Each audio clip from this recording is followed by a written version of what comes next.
אבא נהרג מלחמת השחרור. בשבילנו זה היה בשביעי של פסח. אנחנו היינו עושים לו אזכרות. כל שביעי של פסח מתקבצים כל הנכדים והנינים וכל המשפחה לזכרו של סבא, של אבא. אבא יצא מהעמדה לבוא לראות איך אנחנו מסודרים במקלט.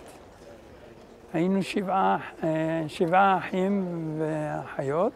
אנחנו גם ברחוב ניסנבק 29. אנחנו היינו שורה של בתים. איך אומרים, מחניים הוא בשתי שורות. אז אנחנו היינו שורה ראשונה והשורה השנייה. והיינו צמודים לסנהדריה. ומאחרי סנהדריה זה כבר היה השטחים שמשם ירו עלינו. אתה מבין? זה מרחק של 150 מטר היו העמדות. אחרי שעה שאנחנו מסודרים במקלט, שהוא חזר לעמדה שלו, אז תפס אותו בדרך פגז. השכונה שלנו הייתה מופגזת מנבי סמואל, הפגיזו אותנו בצורה חזקה. אז אחותי הקטנה הייתה בת 2.5-3, וככה כל שנתיים, אני הייתי בגיל 6.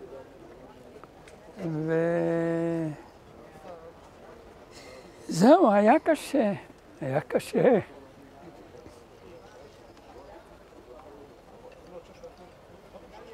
וגם היום. איך אומרים? הזמן עושה את שלום. זה לא כל כך נכון. זה יפה לראות את הילדים, את הנכדים, את הנינים, כיף. אבל אני לא זוכר שיום אחד לא הייתי פה ביום הזיכרון. לא קל היה לחיות. אמא שלי הייתה בת 28, עם 7 ילדים. הבית שלנו נהרס מההפגזות, לא היה לאן ללכת. ירושלים במצור.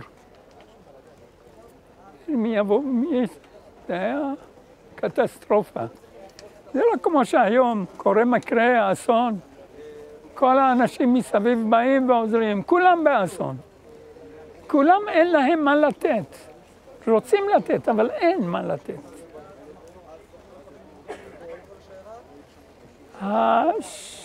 לפני חודש הייתי עם חבר בטיול שהוא בן שכונה.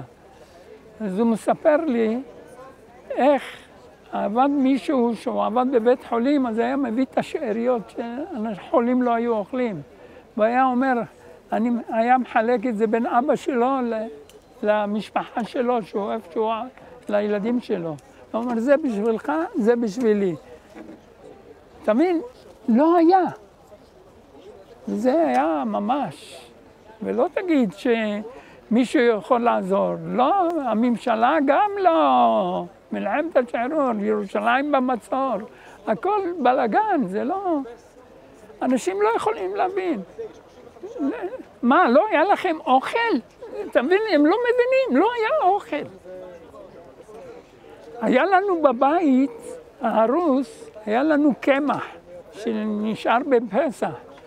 אז היו הולכים, האחים שלי הגדולים, בין הכדורים, ממאה שערים, והיו רצים עד להגיע הביתה להביא, הם קטנים, כמה הם יכולים להרים, היו מרימים כמה שהם יכולים, ולהביא למקלט שיעשו לנו קצת לחם.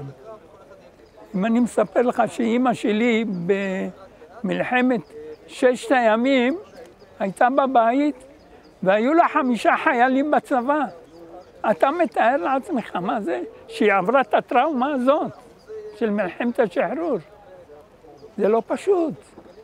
עכשיו לנו יש עוד מקרה, זה לא רק אבא. אחותי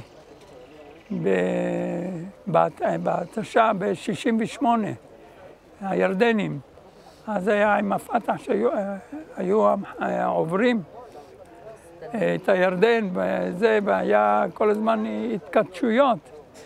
ואז הירדנים ירו והרגו את אחותי בפגז.